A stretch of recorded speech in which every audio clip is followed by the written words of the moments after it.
1799 के अंदर टीपू सुल्तान गए थे।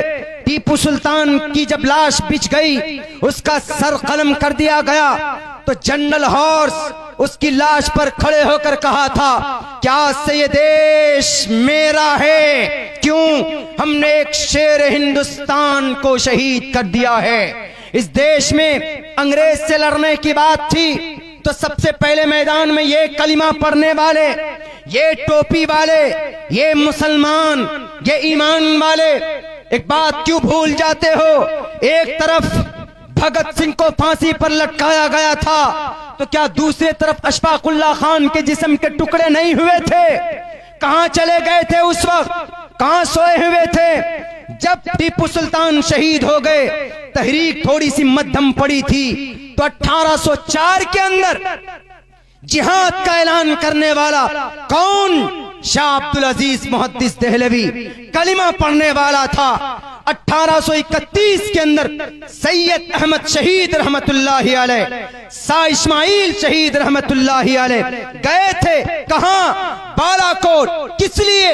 अंग्रेज के मुकाबले के लिए। 1857 के अंदर जंग आजादी की बाज़ाब्ता शुरुआत होती है। कौन थे मैदान में? मौलाना कासिम, मौलाना रशीद अहमद गंगोही, हाफिज जामिन शहीद रहमतुल्लाहि अलैह और बड़े बड़े उलमाए किराम। तब जाकर इस देश की हिफाजत के लिए 6 मई को 1866 के अंदर दारुल देवबंद की बुनियाद डाली गई, जो अभी उत्तर प्रदेश पुलिस ने उनके ऊपर छापा मारा कि दारुल में इतनी दौलत कहां से आती? अल्लाह के तरफ से आती। लगा लो तुम इंटेलिजेंस, कयामत तो आ सकती है, लेकिन तुम साबित नहीं कर सकते कि दारुल देवबंद के अंदर पैसे कहां से आते। गांधी जी के खानदान में से कांग्रेस पार्टी के कुछ लीडरों ने कहा कि दारुल देवबंद में इतना पैसा कहां से आता है, इतना अनाज कहां से आता है? 2 क्विंटल आटा एक वक्त में रोटी बनती है, उसकी आता कहां से है? अपने इंटेलिजेंस को, अपने सीआईडी को भेजकर, अपने प्रोफेसर को भेजकर कि चेकिंग करवाया। हजरत मौलाना टूटे फटे कपड़े में ताला खोल कर दिखाया, कुछ भी नहीं है, एक भी गंदुम का, एक भी गेहूं का दाना नहीं। बिठाया उनको, बिठाने के बाद नाश्ता कराया। सिर्फ 1 घंटा गुजरा था। 1 घंटे के बाद कहा कि मेहमान मोहतरम, अतिथि देव भवा, आयुष्मान देव भवा, हम आपकी इज्जत करते हैं। We respect from the bottom of our heart, दिल की गहराइयों से आपका वेलकम है। आइए जरा दोबारा हमारे गोदाम को देखिए। दोबारा जब गोदाम की चाबी खोल कर, ताला खोल कर देखते हैं तो पूरा गोदाम यहां से वहां तक अनाज से भरा पड़ा है।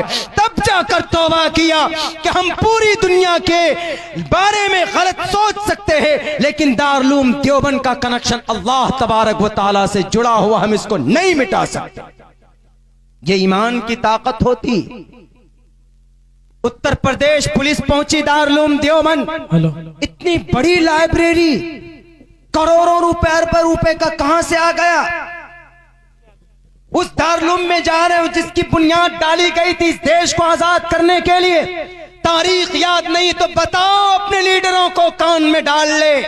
6 मई 1866 के अंदर दारुल देवबंद की बुनियाद डाली गई थी। उसके बाद 15 अगस्त 1947 में यह देश आजाद हुआ। 1912 में तहरीक रेशमी रुमाल छेड़ी गई। किस लिए? देश को आजाद करने के लिए। 1916 में शेखुल हिंद जेल गए। किस लिए? इस देश को आजाद करने के लिए। 1919 के अंदर जमीयत उलमा की बुनियाद डाली गई। किस लिए? इस देश को आजाद करने के लिए। 1920 के अंदर जामिया मिल्लिया की बुनियाद डाली गई और नॉन कोऑपरेशन तहरीक का आगाज किया गया। मौलाना मोहम्मद अली जौहर के जरिए, मौलाना शौकत साहब के जरिए से। किस वजह से? इस देश को आजाद करने के लिए। आज आए चड्डीधारी लोग नहीं, इस देश में हमारे बाबा का हक है। बाबा का हक है। जमीन खोद कर देखो, हमारे पूर्वज का खून इस देश के अंदर। सुभान अल्लाह, सुभान अल्लाह। 5 वक्त हम नमाज पढ़ते हैं। इस देश की जमीन के ऊपर हम सजदा करते हैं, इस देश की जमीन को 5 बार दिन में हम सजदा करते हैं। इससे बड़ी देशभक्ति क्या हो सकती। लेकिन ये लोग आ गए, ये देश हमारे बाप का है, इसको हिंदू राष्ट्र बनाए।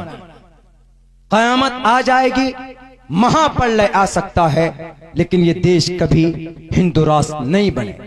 क्यों? क्योंकि जिन कौम को आपने कमजोर समझा है कि नहीं हमने तो तलाक के ऊपर बिल लाया, खामोश रहे। ये लाल प्रेशर में आकर के बाबरी मस्जिद के भी फैसले करवा दिए, कर लो। जैसे अल्लाह तबारक व तआला ने काबतुल्लाह की हिफाजत की थी, अलम तर कैफ फअल रब्बुक बिअस्हाबिल फील। जब अबरहा आया था, अबरहा से ज्यादा ताकतवर तुम नहीं हो, लाखों का एक बहुत बड़ा झुंड लेकर आया था। आज तो हटो बचो, अबरहा जा रहा है। किस लिए? काबतुल्लाह को ढाने के लिए, अपनी ताकत के ऊपर इतरा रहा था। जैसे आज 313 सीट क्या आ गई, प्रचंड बहुमत। वी आर अ किंग, मैं बादशाह हूं, मैं खुदा हूं। खुदा सिर्फ खुदाई की, खुदा की होती है खुदाई। तुम जैसे करप्ट लोगों की, तुम जैसे शराबियों की, तुम जैसे फसादियों की खुदाई कभी भी गारंटेड नहीं हो सकती। जब अबरहा आया, हमला शुरू किया, तो अल्लाह ने कुछ नहीं किया।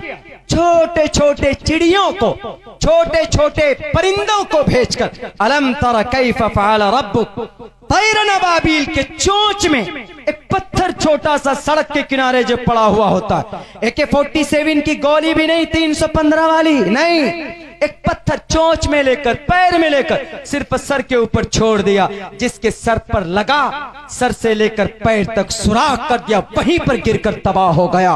और होगा, बाबरी मस्जिद पर बुलडोजर ले आओ तुम, सारी मशीनें फेल हो गई। बाबरी मस्जिद को तोड़ने पर तुले हुए हैं, हवन कर रहे हैं, पूजा कर रहे हैं। पूजा करो ईश्वर को खुश करने के लिए, लेकिन बाबरी मस्जिद तोड़ने के लिए तुम करोगे, कितनी बड़ी मशीन लाओगे, नहीं टूट पाएगी बाबरी मस्जिद। क्यों? क्योंकि उसकी हिफाजत अल्लाह तबारक व तआला कर रहा है। आज नारे तकबीर, नारे तकबीर। नौजवाना ने डेंगा, मौलाना अब्दुल्ला साहब कमर, मौलाना अब्दुल्ला साहब कमर, उलमाए देवबंद, उलमाए देवबंद, नारे तकबीर। बस 5-6 मिनट और बोलकर मैं इख्तिताम करते हैं, चूंकि सुबह भी आप लोगों को आना है। मेरे भाइयों, ये जो CAA, NRC, NPR, CAA, ये डायरेक्ट हिंदुस्तान के संविधान को बदलने की कोशिश है। हमने कई जगह YouTube के अंदर भी इसका एक्सप्लेन किया है कि इसमें पर्टिकुलर हिंदुस्तान के मुसलमानों को जबरदस्ती धर्म परिवर्तन करने के लिए या इस देश के अंदर दूसरे नंबर का शहरी बनाने के लिए यह कानून लाया गया है। और दूसरे नंबर पे ये CAA उसी वक्त नुकसानदेह होगा जब NRC होगा और NRC होगा। क्यों? बोल दिया है, होम मिनिस्टर साहब ने बोल दिया है कि 24 तक NRC होगा। NRC आ रहा है, सामने में है, तालमेल नहीं है। एक PM साहब बोलते हैं कि अभी NRC पर चर्चा नहीं, एक साहब बोलते हैं कि NRC आ रहा है रास्ते में। ये वो वाला किस्सा हो गया। कौन सा? फिरौन वाला, और फिरौन का चेला, फिरौन का होम मिनिस्टर शैतान वाला। वो ऐसा हो गया, फिरौन खुदा था, जैसे कहता था, अभी कह रहा है ना, मैं सन 2050 तक हुकूमत करूंगा। कि ये कौन मना कर रहा? लेकिन लोगों को क्यों परेशान करते हैं? ऐसे फिरौन क्या कह रहा था? अना रब्बुकुमुल आला, I am a king, I am a super power, ये कह रहा था। लेकिन एक रोज डेंगा वाले पहुंच गए फिरौन के पास, और डेंगा वालों से कहा, आप तो हमारे खुदा हैं। कहा क्या बात है, बोलो। कहा हमारे धान का खेत सूखा हुआ है, बारिश करवा दीजिए। कहा बस इतनी सी बात है, कोई बात नहीं, आज जाओ, रात को बारिश हो जाए। शैतान को बुलाया, अपना होम मिनिस्टर को बुलाया। शैतान उनका होम मिनिस्टर था, फिरौन का होम मिनिस्टर को बुलाया और होम मिनिस्टर साहब से कहा कि मेरे होम मिनिस्टर साहब, बारिश की डिमांड कर रहे हैं लोग, बादल के ऊपर तो मेरा कब्जा है नहीं, मैंने तो कह दिया कि मैं खुदा हूं। क्या कहने, अब होगा क्या? क्या घबराइए नहीं, हम करवा देते हैं इंतजाम। तो रात को शैतान अपने टोटल चेलों को बुलाया, सारे चेले चपाटे जितने भी थे उनके जयलाग थे बुलाया। सबने कहा रे कौन सी बड़ी बात आ गई, सबको बुला लिया, हर जगह से बुला लिया। का काम कुछ नहीं करना है, 5 मिनट का काम, जाओ फला फला के खेत में पेशाब कर दो।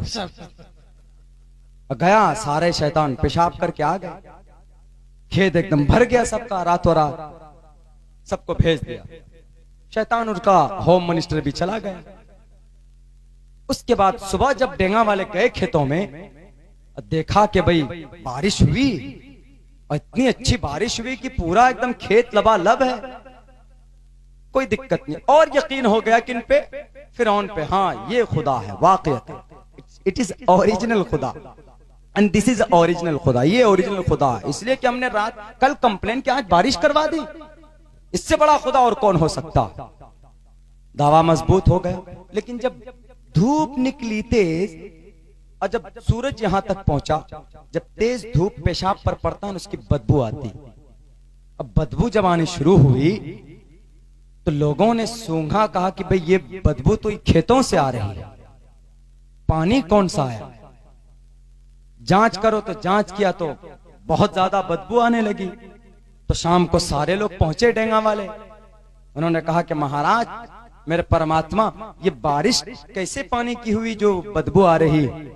उन्होंने कहा कि गड़बड़ी हो गई होगी केमिकल में, जाओ मैं अपने वजीर से पूछूंगा, होम मिनिस्टर से जो बारिश करवाया है, जो बारिश का मालिक है, उनसे पूछूंगा।